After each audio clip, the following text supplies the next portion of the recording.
Efesios capítulo 4, versículo 11 al 16. ¿Alguien necesita Biblia? Listo. Entonces, Efesios capítulo 4, versículo 11 al 16 dice lo siguiente. Ahora bien, Cristo nos dio los siguientes dones a la iglesia: los apóstoles, los profetas, los evangelistas y los pastores maestros. Ellos tienen la responsabilidad de preparar al pueblo de Dios para que lleve a cabo la obra de Dios y edifique la iglesia, es decir, el cuerpo de Cristo. Ese proceso continuará hasta que todos alcancemos tal unidad en nuestra fe y conocimiento del Hijo de Dios, que seamos maduros en el Señor, es decir, hasta que todos lleguemos a la plena y completa medida de Cristo. Entonces, ya no seremos niños inmaduros, seremos que son arrastrados de un lado a otro, empujados por cualquier corriente de nuevas enseñanzas. No nos dejaremos llevar por personas que intenten engañarnos con mentiras tan hábiles que parezcan la verdad. En cambio, hablaremos la verdad con amor y así creceremos en todo sentido hasta que lleguemos más y más a Cristo, quien es la cabeza de su cuerpo, que es la iglesia.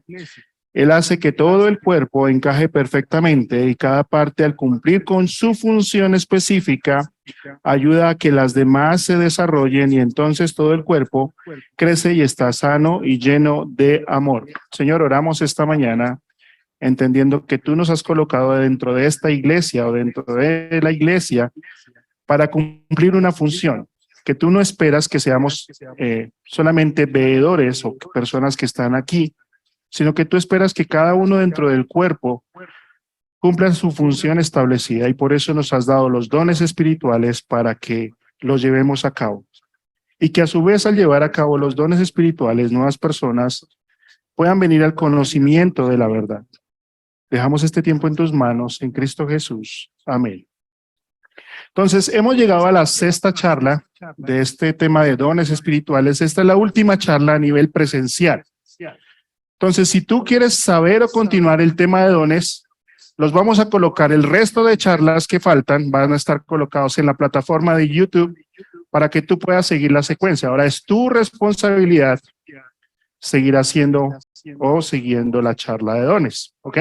Entonces, reitero, esta es la última charla a nivel aquí presencial, pero el resto de charlas, pues, les estaremos avisando en qué medida las puedes escuchar en YouTube. Entonces, hablamos de los dones porque el apóstol Pablo, entonces dice así el apóstol Pablo, dice: no quiero, hermanos, que ignoren acerca de los dones espirituales. O sea, es tu deber y es deber nuestro como pastores instruirte para que tú conozcas los dones espirituales. Y vuelvo y reitero, un don espiritual es la capacidad dada por Dios a una persona que conoce el evangelio para que en función dentro del cuerpo opere esos dones espirituales. Entonces, cada uno de nosotros pues es responsable por llevar a cabo esta tarea. Entonces, hemos clasificado los dones en tres grupos, que son el primero, que son los dones motivacionales, que ya los vimos, que está la serie completa, y los dones ministeriales, que los venimos viendo, y hoy tocaremos solamente un don de los dones de manifestación. Entonces, pues eso te va dando una idea y te va colocando frente a lo que Dios ha colocado en tus manos y que tú puedas decir: yo tengo este don, ¿sí? Y es mi oración que tú durante este tiempo hayas podido tener la oportunidad de decir: yo me siento movido, o Dios me está hablando diciéndome, este don está en tus manos. Entonces, venimos hablando de los dones ministeriales, pues que ya, como ya lo hemos aclarado, son el tipo de dones que Dios coloca dentro de la iglesia para capacitar a la iglesia a fin de que la iglesia crezca y sea como Jesús. Esos dones, pues habla de apóstoles, que ya los vimos, evangelistas, ya los vimos, pastores maestros, que los vimos hace 8 días, y hoy hablaremos de profetas. Entonces, pues hablábamos un poco en el comienzo, cuando hablamos del don de profecía, acerca de, pues, de lo que tiene que ver este don. ¿Qué tiene que ver el don de profecía?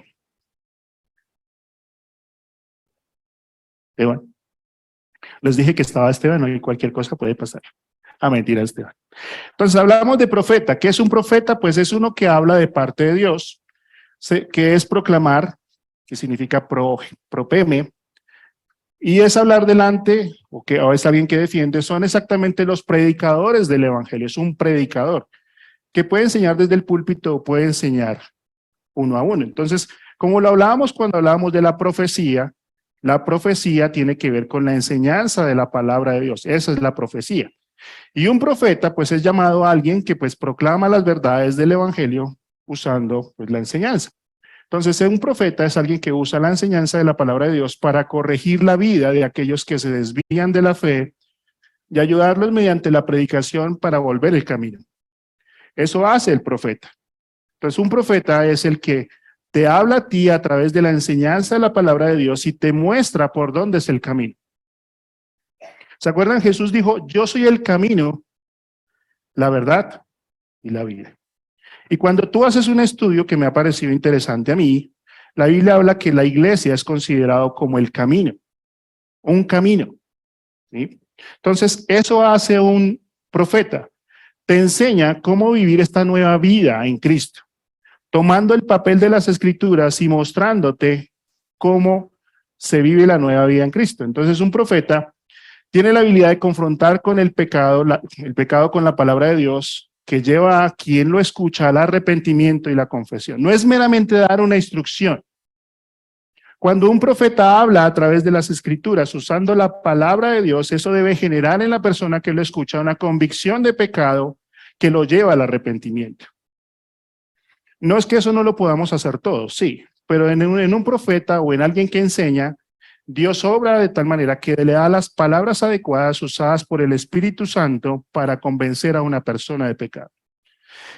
Y la Escritura dice en Hebreos capítulo 4, versículo 12, que la palabra de Dios es viva y eficaz y más cortante que toda espada de dos filos. ¿Sí? Entonces, cuando somos confrontados con la palabra de Dios, lo que el profeta hace, recuerden que el profeta en el Antiguo Testamento tenía dos funciones. Una era llamar al pueblo al arrepentimiento y dos, mostrarles el juicio de Dios. Entonces, eso era lo que hacía un profeta en el Antiguo Testamento. En la actualidad, pues es alguien que habla con autoridad dada por Dios y su palabra y tiene tal convicción en su enseñanza que el Espíritu Santo obra con poder a través de él. Es alguien que constantemente usa las Escrituras, que sabe versículos, que memoriza versículos, que entiende los versículos y los explica. No meramente los tiene ahí. Sabe que ese versículo en una predicación o en una enseñanza es lo que la persona necesita. Y pues tú puedes estar en una congregación y oír muchos mensajes, pero de pronto Dios puede usar a una persona que usa un versículo y tú dices, Dios me está hablando con ese versículo. Entonces, eso hace un profeta. Toma las Escrituras y enseña. Como resultado de ejercer este don, pues la iglesia recibe convicción de pecado, es edificada, animada y recibe consuelo de parte de Dios. Recuerden que el propósito de la profecía, cuando hablamos de profecía hablamos de la palabra de Dios, es que debe edificarme, debe animarme y debe consolarme. Si una persona se proclama profeta, que de hecho en YouTube ustedes encuentran cualquier cantidad de estos profetas, y no está llevando su profecía a la edificación, animándome a volver de mi pecado y no me está dando consuelo, yo no debo considerar esa profecía como algo bíblico. ¿Por qué? Porque hay cualquier cantidad de profecías que se han venido proclamando por los años en Colombia, a nivel general de la iglesia, profecías que no se han cumplido. Entonces, siempre y debemos tener en cuenta, porque estamos expuestos a esta mano de predicadores y falsos profetas, que si lo que él está diciendo no está animándome a mí a conocer más de Dios, pues no lo debo tener en consideración. Entonces, para tener en cuenta es que el don de profeta, tal como lo vemos en las Escrituras, ya no existe. O sea, ya no existe el tiempo de profecía como existía en los tiempos de Eliseo, Elías, Jonás, Isaías, como tal ya no existe. ¿Por qué? Porque ellos estaban dentro de un tiempo específico de la historia para proclamar la palabra de Dios. Entonces, ese tiempo donde los profetas estuvieron, y uno a veces piensa que cuando uno lee la Biblia, uno dice, Daniel estuvo acá, luego estuvo Ageo, luego estuvo No. Sucede que cuando tú lo estudias dentro del contexto bíblico, cuando Abdías está predicando en el reino del norte, Jonás está al otro lado. Y puede ser que estaban predicando en simultánea. Y eso era lo que hacían, llamar al pueblo al arrepentimiento. Por eso hoy en día los profetas bajo el título o la denominación de Elías, Zacarías y todos los demás profetas no existen. ¿Ok?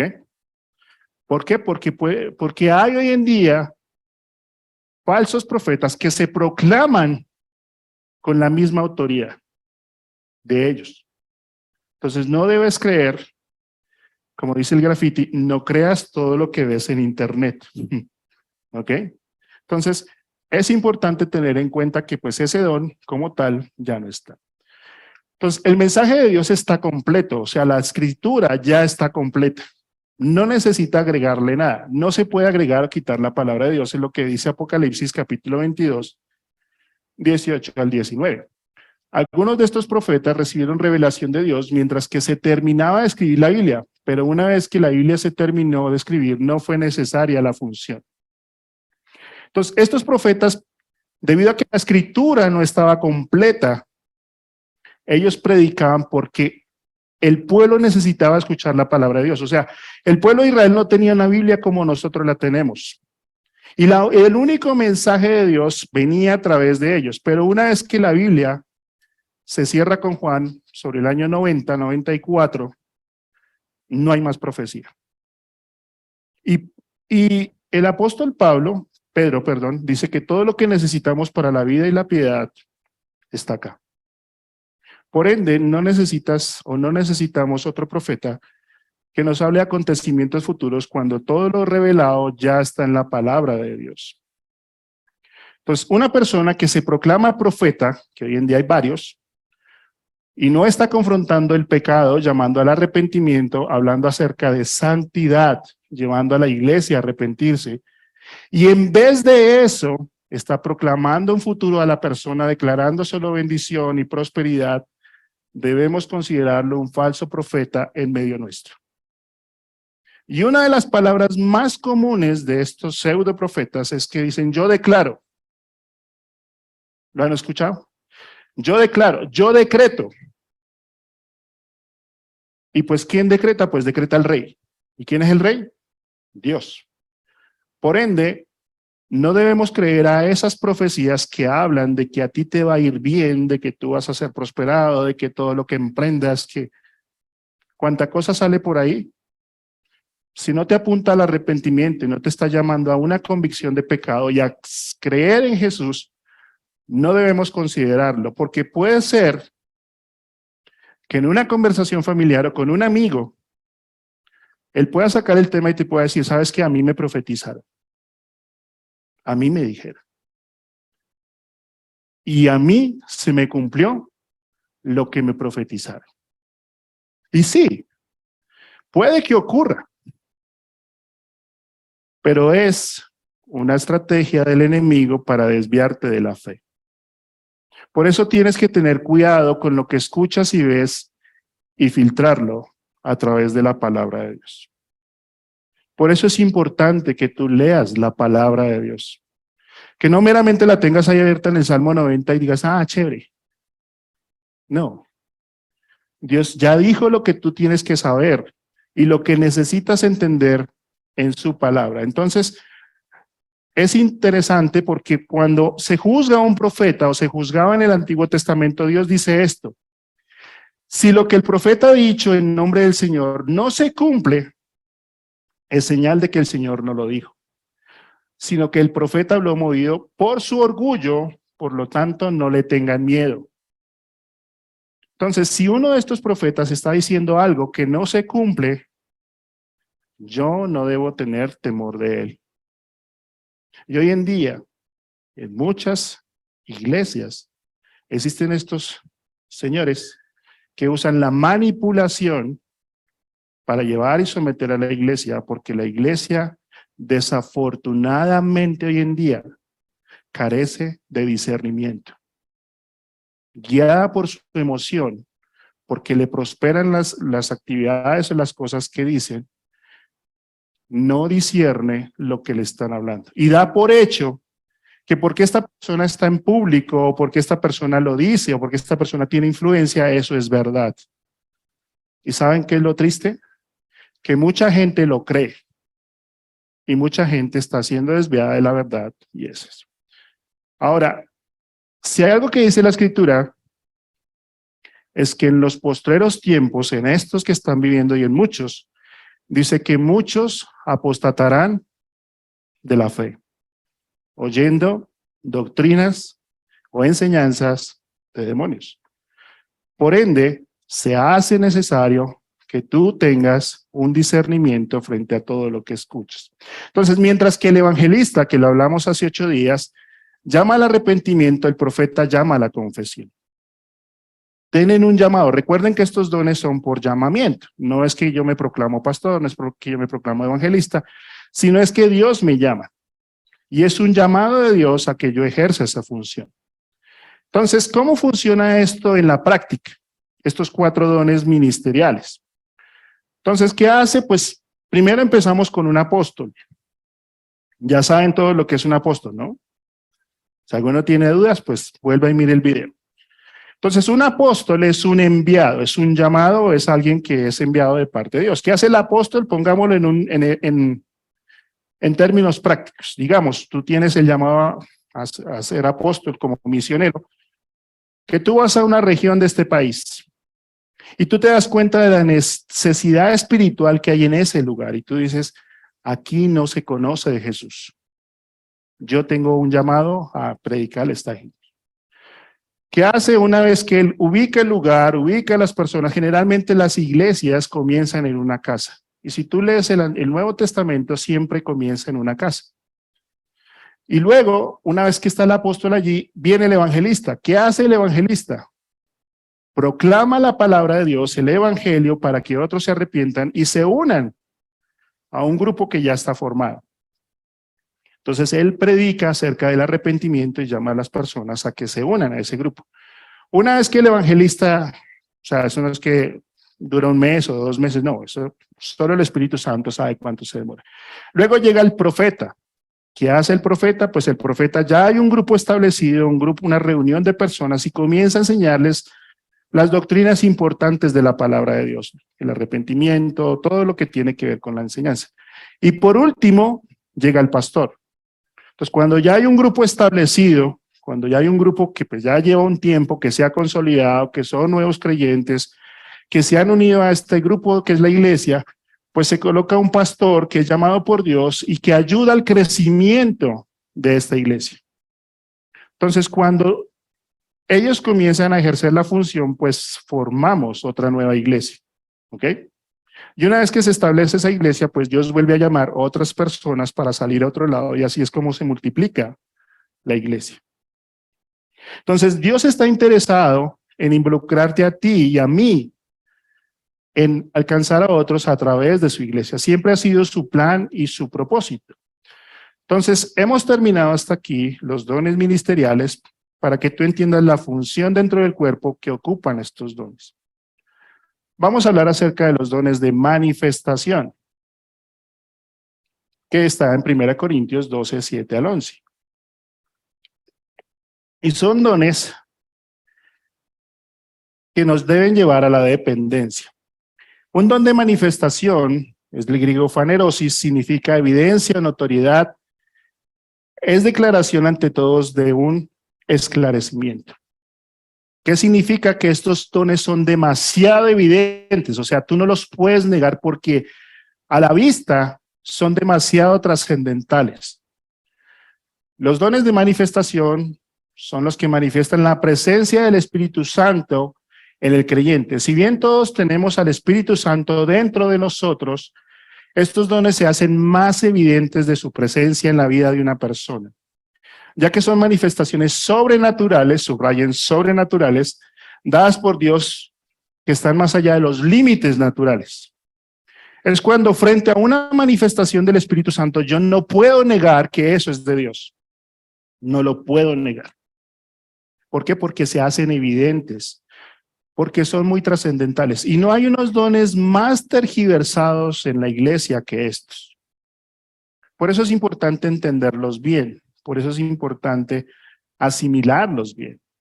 Entonces, los dones de manifestación, al ser una manifestación, no son dones que actúen de manera indecorosa o desordenada, sino que su propósito es la edificación de la iglesia. Entonces, todos los dones, y lo aclaramos desde la primera charla, tienen el propósito de edificar a la iglesia. Por ende, estos dones, aunque son sobrenaturales y a veces son inexplicables, no desentonan con el resto de dones. Entonces, no hay tal don como el don de la risa. No hay tal don como el don del perro. Del perro. Gente que se pone a ladrar. No hay tal don como el don que se cae. Hay un ministerio que es el ministerio del saco. Ustedes se ríen, pero así es. El pastor se quita el saco y comienza a mover el saco y todos los que están al lado se caen. Así funciona. O no hay el don del desmayo, que te tocan y te desmayas. ¿Por qué? Porque esos dones no son o no están discordes a los dones espirituales. Y vuelvo y digo, necesitamos encender el discernimiento y poder decir, eso no apunta a la edificación. Y Pablo escribe que todo lo que hagan sea siempre de forma apropiada y ordenada. ¿Sí? Entonces, cuando estamos ahí, necesitamos entender que estos dones no rayan en el desorden o en la locura. Y tú te encuentras con personas que dicen, no, es que a él lo tiene poseído el Espíritu Santo, por eso está ya tirado en el piso o se está riendo. Y ustedes pueden observar a través de las redes sociales cómo muchos falsos maestros han llevado una desproporción a estos dones, que dentro de la iglesia cumplieron un propósito y una función. Entonces, ¿qué características tienen estos dones? Pues el primero es que el don es una manifestación que fue dada por un tiempo, con un propósito específico en un ministerio. Puede que no se presente hasta que el Espíritu Santo lo desee. No es algo que ocurra todo el tiempo, son esporádicos. No es que yo lo quiero ejercer, no, es que el Espíritu Santo lo quiere manifestar. Entonces, no es que yo deseo hacer este don o llevar a cabo este don, no, es que en una reunión cualquiera el Espíritu Santo puede tomar a alguien y hacerlo. Entonces, Él lo hace en un tiempo específico, en una manera específica y con el propósito de edificar la iglesia y guiar a los creyentes a conocer a Dios. Segundo, vuelvo y reitero, no es un don que desentona con los demás dones, sino que trabaja en armonía con los demás dones a fin de traer la gloria a Dios por su manifestación sobrenatural. Su propósito fundamental o de estos dones es que apuntan a la gloria de Dios. Y lo vamos a ver ahorita, en este don que vamos a ver, que no debe traer honor y honra a quien los ejerce. O sea, yo no debo dejar de ver a Dios frente a una manifestación espiritual. Ahora, hay dos corrientes frente a esto. Una corriente que se llama cesacionalismo, que dice que estos dones ya no van más, ¿sí? Que esto fue para la iglesia primitiva y que se quedó ahí. Pero hay otro grupo que dice que es el continuismo, que dice que sí, que hoy en día sí están vigentes. Ahora, el punto entre el uno y el otro es saber discernir qué es lo que Dios nos quiere transmitir. Entonces, el propósito del don se enfoca más en quién lo recibe que en quién lo da. Entonces, si el propósito de este don es que tú seas restaurado, pues se enfoca más en que Dios te está restaurando a ti. El resultado es la adoración a Dios y no la admiración de un don. Y menos todavía la admiración hacia el creyente, por lo cual el Espíritu Santo se manifiesta. El caso más común está en Hechos capítulo 2. ¿Se acuerdan? El día de Pentecostés, el Espíritu Santo descendió en lenguas de fuego, que lo vamos a hablar en esta serie, espero no te la pierdas, cuando hablemos del don de lenguas. Y dice que cada persona que escuchaba a esta gente la escuchaba hablar en su propio idioma. Las maravillas de Dios. Entonces, el propósito de estos dones es traerle la gloria a Dios, porque como no son dones tan habituales y la manifestación del Espíritu Santo es tan evidente, yo termino diciendo, gracias Dios, porque solamente tú pudiste haber hecho esto. Entonces, ¿qué podemos hablar? Pues nadie puede dictar cuándo este don se puede usar. Solo el Espíritu Santo, quien da el don, lo usará en una vida lista y dispuesta para tal propósito. Es el Espíritu Santo quien determina en qué momento puede usar un don. No, vuelvo y digo, no es que yo lo anhelo y digo como es una falta de respeto cuando estos falsos predicadores dicen, porque yo te ordeno que sanes a esta persona, porque yo decreto que hagas esto. No, no funciona así, pero hay. Entonces necesitamos entender que es el Espíritu Santo quien toma el control de este don y lo lleva a evidencia. Quinto, estos dones deben preparar el camino para la palabra de Dios, para que la palabra de Dios sea predicada, no para darle más importancia al don en sí mismo. Si se hace más énfasis en el don que en la palabra, se ha perdido el propósito de este don. Entonces, como es un don trascendental, lo que hace es llamar la atención para que las personas escuchen la palabra de Dios. Eso pasó en Pentecostés. Cuando todo el mundo centró su atención en que estaba ocurriendo algo extraño en el aposento alto, todo el mundo fue allá y fueron alcanzados por la palabra de Dios. Y luego, ¿qué pasó? Pues que en Hechos capítulo 3, pues Pedro se para, hace una predicación y dice que 3,000 personas se añadieron a la iglesia. Entonces, el propósito de estos dones es llamar nuestra atención sobre la palabra de Dios. No quedarse todo el tiempo en estos dones sin buscar un propósito en esto. Entonces, dentro de estos dones encontramos a estos: milagros, sanidades, palabra de sabiduría, palabra de ciencia o conocimiento, fe, discernimiento de espíritus, don de lenguas e interpretación de lenguas. Estos son los dones que están ahí. Generalmente, pues para nosotros hay algunos que no son muy comunes, pero hay otros que sí deberían ser usados por nosotros para poder ayudar a la edificación del cuerpo de Cristo. Hablemos de milagros. ¿Qué se te viene a la mente cuando yo te nombro la palabra un milagro? No, pues es que salí al parqueadero y de milagro encontré un espacio para el carro. ¿Sí? O la frase más común, qué milagro que viene por aquí. ¿Sí? Entonces, o me lo encontré de milagro, ¿sí? O por puro milagro pasó esto. Entonces, no entender los milagros o lo que significa un milagro dentro del contexto del don hace que nosotros hayamos desvirtuado el propósito de los milagros. Y necesitamos entenderlo bien, porque igual que esa falsa profecía, también hay otros milagreros que hacen o fabrican milagros que no tienen nada que ver. Definamos milagro, en griego es energetama, dinameón, literalmente es dinamita o actos de poder.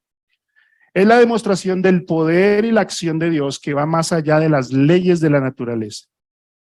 Entonces, un milagro es algo que trasciende lo que nosotros consideramos como algo natural. Déjeme darle alguna muestra de ello. Entonces, los dones de milagros van ampliamente ligados al don de fe. Son señales de manifestación de la presencia y el poder de Dios en un momento dado, en una situación específica. Creo que esta escena la conocemos todos, ¿no? Cuando Jesús, en unas bodas, transforma el agua en vino. ¿Cuál es el proceso natural? Que yo tome de la vid, tome las uvas, las fermente, haga un proceso de sedimentación y termine teniendo vino. Eso es lo natural. Pero lo antinatural es que el agua común y corriente pues sea convertida en un vino. Entonces, un milagro es la manifestación del poder de Dios en un momento dado. En una situación específica, Jesús comienza su ministerio y este milagro pues ratifica que Él tiene el poder. En ese momento, no vemos otro momento más en la historia donde Jesús haya tomado más copas de vino o de agua y las haya convertido en vino. Fue un momento específico, en un momento de la historia. Este es otro. Dice que Jesús vino a la casa de Pedro y vio a su suegra de postrada en cama con fiebre, algunos dicen que tenía malaria, y tocando su mano la fiebre le dejó y ella se levantó y le servía. No se habla de que Jesús haya ido a otros lugares a sanar otras suegras. Entonces, pues Andrés contó el chiste, pero es el chiste más cristiano y más conocido, que dice que por eso Jesús lo negó. Pedro lo negó, sí, porque le sanó a la suegra. Entonces, al punto que voy es que los milagros ocurrieron en un momento específico, en un tiempo específico, de una forma específica. Entonces necesitamos entender esto. Otro acto es el acto de Dios, donde el proceso de leyes naturales que Él usa para gobernar su creación son alterados de una manera sobrenatural dentro de una operación normal. ¿Qué significa esto? Pues un milagro conocido es que Jesús camina sobre el agua. Y estos famosos magos que intentan copiar los milagros de Jesús, el otro día estaba viendo que hay uno que caminaba sobre el mar y entonces venía un bote y se estrelló con la plataforma que tenía debajo de la... y descubrieron que él estaba mintiendo. Pero el proceso natural del agua, pues yo creo que no necesita mucha explicación para enseñarte que si tú te vas a parar sobre el agua, pues te vas a hundir. Pero este es un proceso antinatural, ¿por qué? Porque Jesús rompe las leyes naturales y camina sobre el agua. Entonces, cuando tú estás en presencia de una manifestación de este sentido, pues entiendes que es un milagro, porque lo natural es que uno se hunda. Lo antinatural es que camine sobre el agua. Entonces, un milagro es la intervención ordenada y sobrenatural en el curso de las operaciones y actividades normales de la naturaleza. Es la suspensión sobrenatural de una ley natural realizada en el poder del Espíritu Santo. ¿Qué les dije con ese trabalenguas? Que lo natural que es que el sol sale por un lado y se oculta por el otro. Eso es lo natural. Que es lo antinatural que Josué en una batalla se para y dice: sol detente, luna detente, y termina una guerra. Nosotros no esperaríamos que el sol se detuviera. Nosotros esperaríamos que el sol siguiera su ciclo. Entonces, ¿qué hace un milagro? Interviene en las operaciones naturales o de la naturaleza y las suspende en un momento específico, como ocurrió ahí. De hecho, hay un video en internet que dice que en el tiempo cronológico en el cual nosotros estamos falta un día y un cuarto. Y cuando hacen un estudio de la escritura dicen que ese día está aquí y que el cuarto está en una profecía de Isaías donde dice que el sol retrocedió 15 grados. Entonces, eso dicen los científicos, yo no sé, deje así. Entonces, eso es un milagro, es cuando se alteran las leyes naturales porque tiene un propósito en mente. Entonces, no podemos definir, y esto es claro, no podemos definir como un milagro algo que está dentro de las leyes naturales dadas por Dios, causa y efecto. Como personas que se curan después de haber tenido un procedimiento médico. O sea, si tú, vamos a poner en el caso más estricto, que es un cáncer, y tú comienzas toda una serie de tratamientos, quimioterapias y toda esta serie, al final pues te curas, pues es un proceso natural dentro de la medicina, ¿me hago entender? Entonces, no se puede considerar un milagro porque hay un proceso que da un resultado. Pero un milagro es que tú vayas, te diagnostiquen cáncer, vayas a tu casa, de pronto horas o qué sé yo, y vuelvas y te hacen los exámenes pertinentes y te dicen: tú ya no tienes cáncer. ¿Por qué? Porque alteraste las leyes naturales. ¿Ok? Entonces, no se puede considerar un milagro algo que pues por simplemente un desarrollo normal, pues tú obtienes lo que ese desarrollo te lleva. Entonces, para tener en cuenta, Dios en oportunidades permite que pasen cosas inexplicables basado en su providencia y su poder, pero que no pueden ser considerados milagros. Entonces, puede que en tu vida ocurran cosas que te sorprendan. De pronto tú digas: yo no sé cómo pasó esto, pero pasó. Estabas en tu trabajo, te llaman y te ofrecen, hoy nos ofrecieron empleo.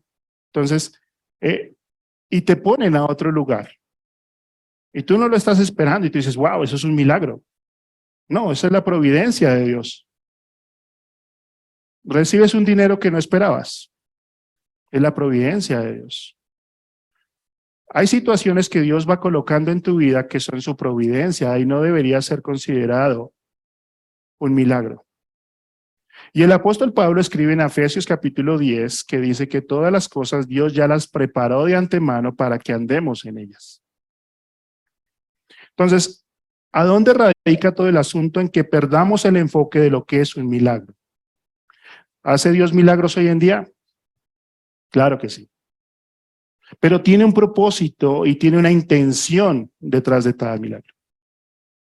Y quizás tú estás esperando el milagro y tú estás diciendo, Señor, solamente tú puedes hacer este milagro.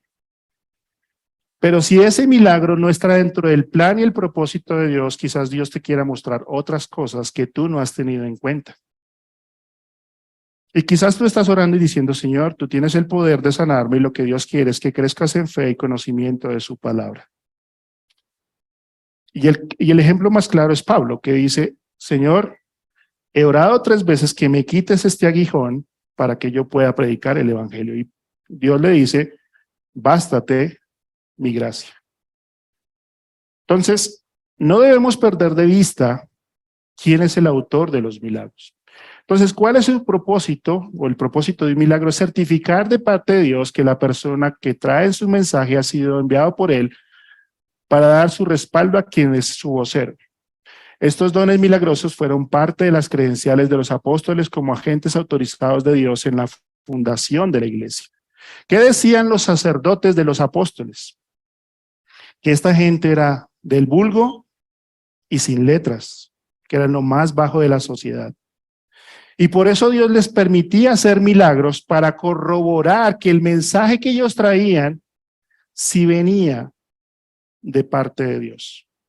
Que no era que ellos sí estaban inventando un Jesús resucitado, sino que en verdad Jesús sí resucitó y que por ende estaba respaldando su mensaje a través de un milagro. Por eso sanaban enfermos, resucitaban muertos y podían hacer milagros, porque era un respaldo al mensaje de la palabra de Dios que ellos estaban transmitiendo.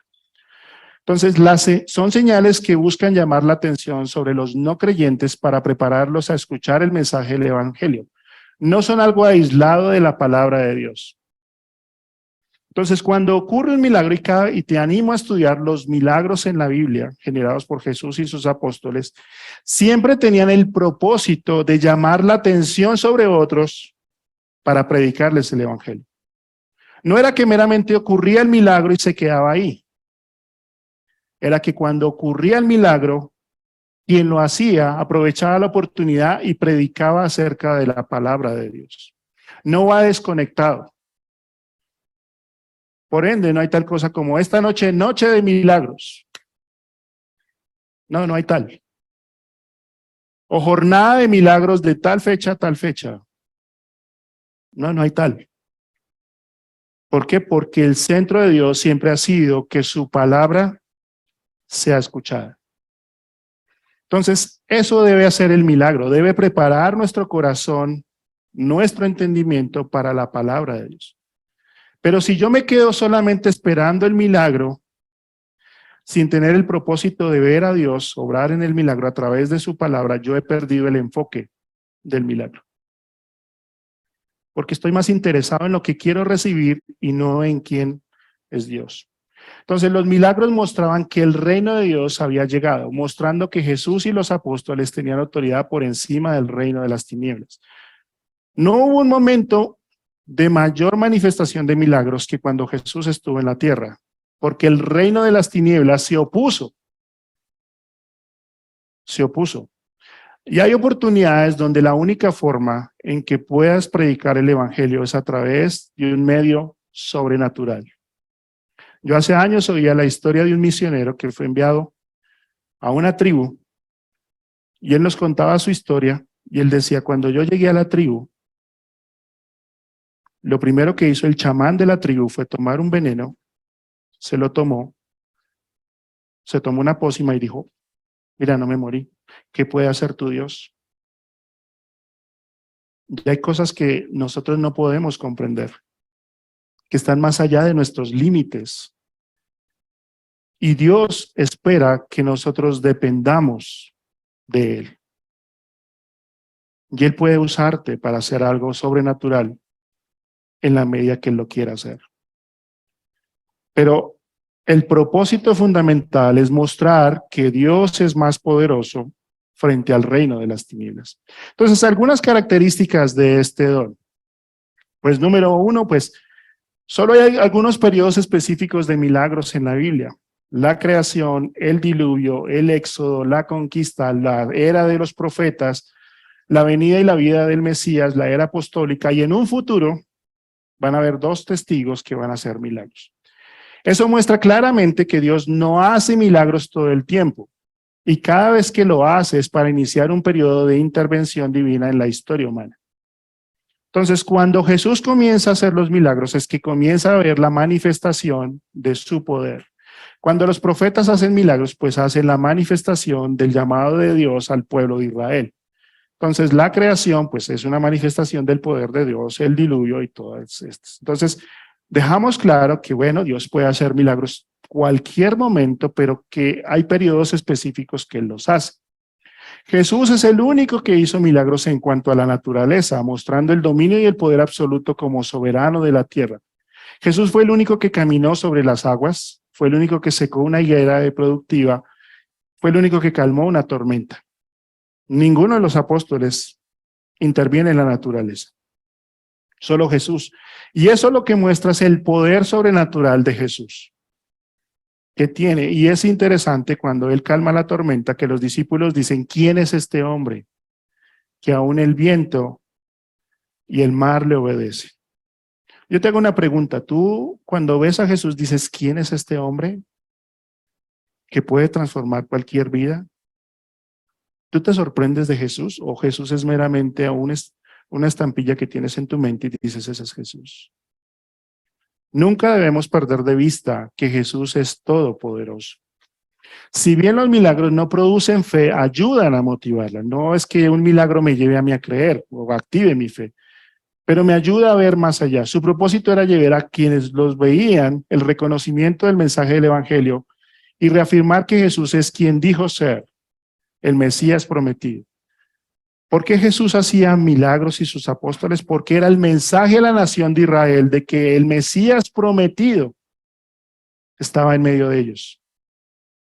Y lo triste es que hoy en día en la nación de Israel no creen que ese Jesús que vino haya sido el Mesías. Entonces, eso ratifica una vez más que la producción de milagros o el hacer milagros, pues no genera una fe genuina.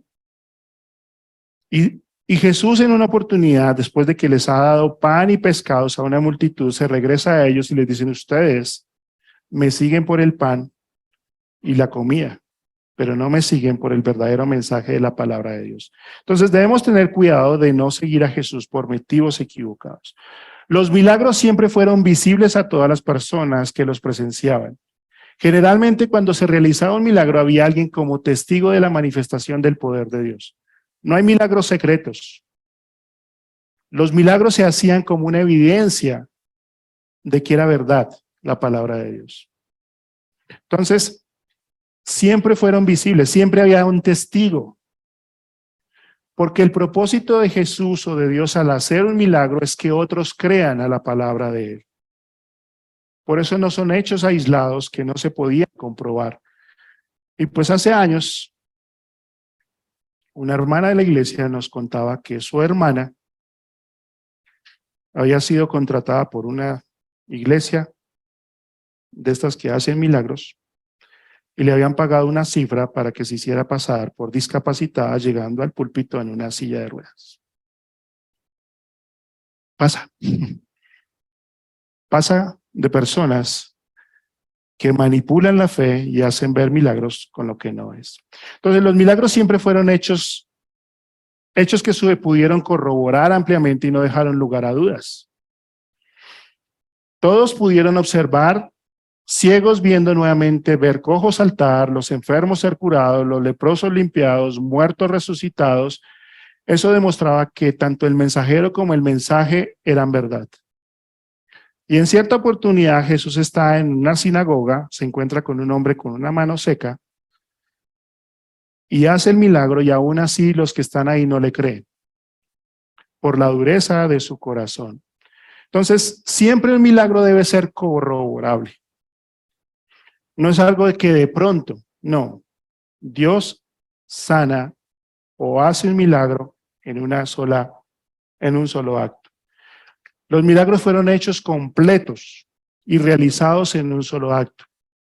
Cuando Jesús sanaba, y dice la Escritura, que muchos venían a la tarde y eran sanados por él, los hacía en un solo acto, no era algo espontáneo o progresivo. No fueron anunciados con antelación o una preparación para recibirlos. Tanto el Antiguo Testamento como el Nuevo Testamento, Dios usó personas para realizar milagros. Solo existe un milagro realizado por Dios de manera directa, y es la creación. Dios siempre ha usado a personas para llevar a cabo los milagros, para mostrar que no somos dignos de ser usados, pero aún así Él decide usarnos. Y pues la creación es la manifestación del poder soberano de Dios, que Él puede usar a cualquier persona para llevar a cabo un milagro. Entonces el enfoque de los milagros era para quien los recibía, no era para quien lo daba. No busca que la persona que lo opera sea reconocida como alguien superdotado o actuada por su cuenta.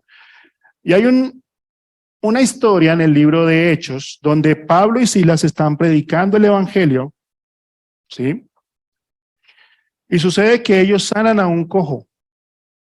Y la gente queda tan maravillada que termina trayendo bueyes, que termina trayendo ofrendas y que terminan postrándose ante Pablo y Silas y Bernabé, creo.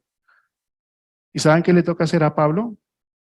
Rasgarse los vestidos, tirarse al suelo y decirle: no nos adoren, porque nosotros somos igual a ustedes. Y es triste ver hoy en día cómo algunos, abusando de esta influencia, se proclaman, autoproclaman milagreros, que ellos tienen el control, y nunca deberíamos perder de vista lo que Dios quiere hacer. Los milagros fueron únicos, cada persona recibió un milagro específico de acuerdo a su necesidad. Nadie fue sanado por Jesús o los apóstoles de la misma manera. Dios es muy variado, porque los milagros son específicos, no generales, ya que buscan transformar a la persona y afianzar su fe. O sea, no es que opere en una congregación y todos vamos a recibir el mismo milagro. No, porque cada uno de nosotros tiene una necesidad específica. Y cada persona que recibió un milagro, lo recibió de una manera específica porque era lo que necesitaba, porque era lo que en realidad Dios quería en esa persona. Los milagros verdaderos solo se pueden operar única y exclusivamente por medio y bajo la autoridad del Espíritu Santo. Solo el Espíritu Santo, solo Dios puede hacer milagros. Cuando Jesús envió a los 70, les dio la autoridad para realizar milagros como sanar y echar fuera demonios. O sea, esto no es algo que tú digas: yo quiero hoy me levanté con ganas de hacer un milagro, entonces voy a hacer un milagro. No. Es el Espíritu Santo que en un momento dado, en una situación dada, puede hacer un milagro. Los milagros que no encuentran su origen en Dios y conforme a las Escrituras son manifestaciones vestidas de piedad, pero con presencia demoníaca. O sea, necesitamos tener cuidado. ¿Por qué? Porque Satanás también hace milagros. Satanás también puede operar y determinar un milagro. Y es solamente nuestro discernimiento espiritual lo que nos va a ayudar a entender si eso es un milagro o no. Pero no nos dejemos ensañar, no nos dejemos engañar, porque el apóstol Pablo dice que no es de extrañar que el mismo Satanás se disfraza como ángel de luz. Y saben, en la medida que va avanzando el tiempo, en la medida que seguimos avanzando en el tiempo, el poder engañador de Satanás será más evidente. Y su punto cumbre será en una persona llamada Anticristo,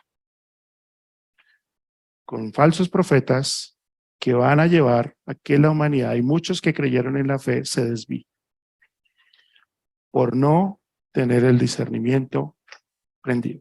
Hoy en día los milagros en forma bíblica y con el propósito establecido por Dios, pues no están vigentes, ya que las bases de la iglesia están fundamentadas en la enseñanza de Jesús y los apóstoles.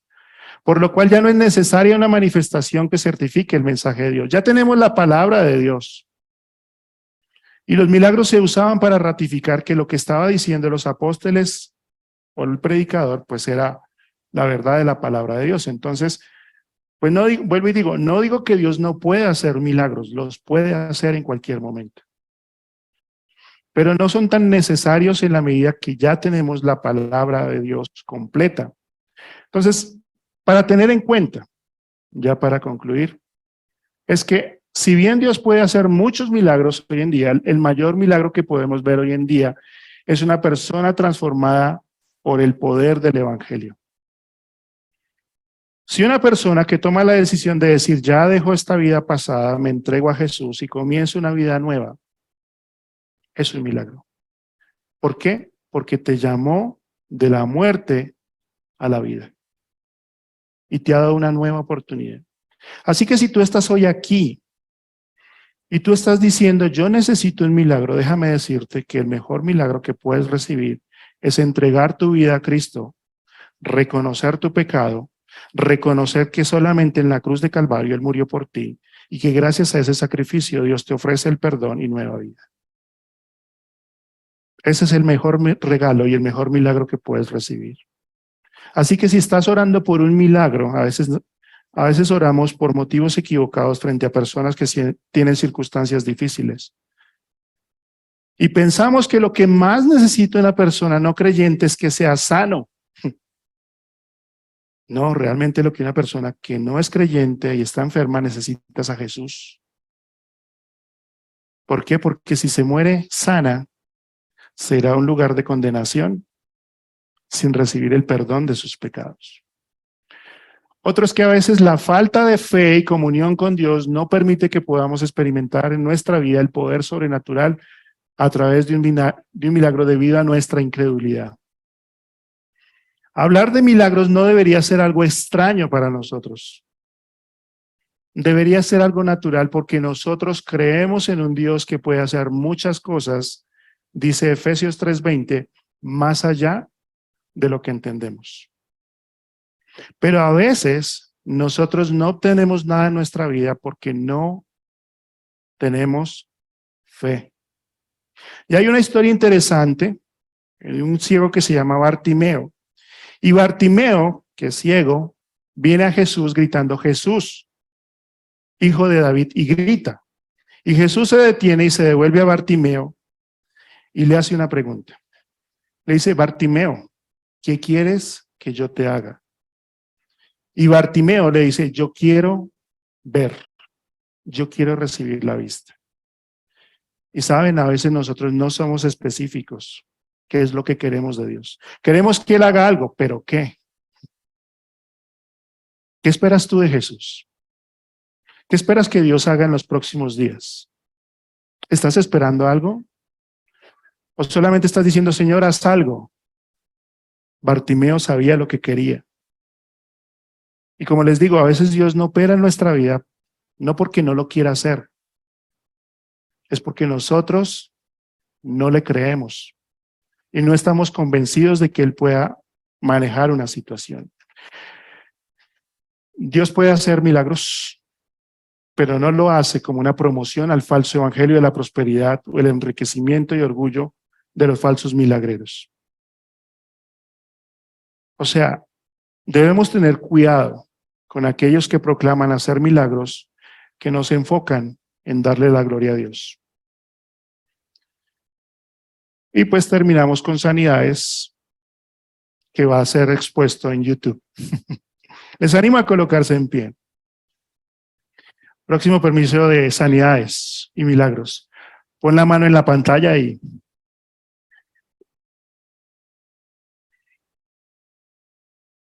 yo sigo haciéndote esta pregunta. Frente a todo lo que has oído, ¿qué es lo que Dios te está llamando a hacer? O sea, frente a lo que has sido expuesto hoy o lo que has venido escuchando hasta acá de esta serie,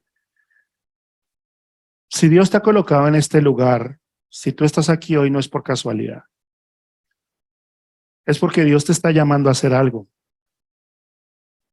Porque Dios te está llamando a que tú entiendas que tienes una función en esta vida. Y quizás tú estás hoy aquí por primera vez o has venido escuchando esta serie. Y Dios te está mirando hoy y te está diciendo, yo tenía una cita contigo hoy. Y yo te estoy llamando a que entregues tu vida a Cristo. Y hoy es el día en que Dios te está diciendo, necesitas arrepentirte de tus pecados, recibir el perdón en la cruz de Calvario y reconocer que solo Jesús te puede transformar la vida. No hay otra forma. Si quizás tú estás siendo llamada a predicar el evangelio como un profeta y sientes ese ardor en tu corazón y ese deseo, pues te animamos a prepararte. Sí estás siendo llamado, pero también prepárate. O quizás tú estás pidiendo un milagro de una situación que estás atravesando que sea difícil. Pero yo creo que antes de pedir un milagro, lo primero que Dios te va a decir, examina tu corazón para que no pierdas de vista lo que yo quiero hacer en tu vida. Y a veces no estás recibiendo un milagro porque no tienes fe o no estás pidiendo correctamente. Porque Dios sabe que si te da ese milagro, tú te vas a desviar del camino que Él tiene para ti y tu corazón se va a desviar. ¿Qué estás esperando tú que Dios haga en los próximos días en tu vida? ¿Deseas ser usado por Dios? Inclina tu rostro ahí por concentración si lo quieres hacer o como quieras. Pero quiero hablar a ti que quizás nos visitas hoy o que no conoces a Jesús, que crees que Jesús es una religión y no entiendes que es una relación. Y que quizás hoy tú estás diciendo, yo quiero que alguien me hable de Jesús. Yo quiero que alguien me muestre cómo es que el milagro de la salvación puede hacerse real. Yo te animo a que si quieres colocas tu mano en alto y al final alguien se va a acercar a ti y te va a mostrar cómo conocer a Jesús. ¿Hay alguien aquí que levantaría su mano y diría, yo quiero conocer a Jesús hoy? Amén. ¿Alguien más? Y quisiera hoy levantar su mano y decir, yo quiero conocer a Jesús, porque sé que Jesús es el único que puede transformar mi vida. ¿Alguien?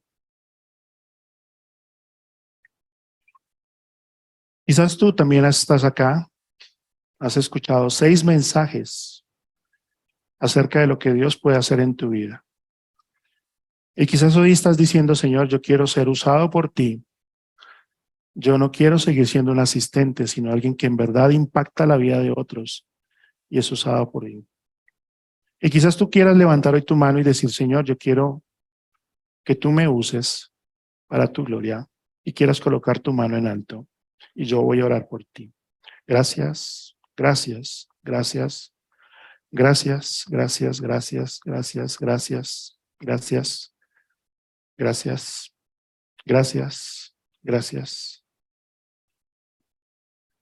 La vida cristiana se trata de un camino de decisiones. Y si tú no tomas decisiones, vas a seguir ahí. Hoy es el día. Señor, cuando está preparando esta serie, en especial esta última charla de los milagros, yo a veces pienso que son cosas del pasado, que tú ya no eres un Dios que obra grandes maravillas y que quizás no lo quieres hacer, o no es que no lo quieras hacer, sino que a veces soy yo el problema. Y pues Señor, hay personas acá que quizás necesitan entender hoy que lo que en verdad necesitan que tú hagas en sus vidas sea transformarlas cuando ellos decidan hoy entregar su vida a Cristo. Reconocer que hasta este momento su vida no está bien y que hoy tú los has traído acá porque no es casualidad para que escuchen este mensaje, para que ellos puedan experimentar el milagro de la vida eterna, de una vida transformada. Y pues solamente tú, Espíritu Santo, conoces cada corazón que está aquí, la necesidad que tiene. Y pues yo te pido que no los dejes ir tranquilos y que los inquietes a conocerte. Y pues a su vez también hay personas que han colocado su mano en alto, que no están conformes, que están diciendo, Señor, yo quiero usar los dones para tu gloria. Yo quiero en verdad ser usado por ti. No quiero ser alguien que solamente asiste los domingos o fines de semana y que sigue una vida que no trasciende.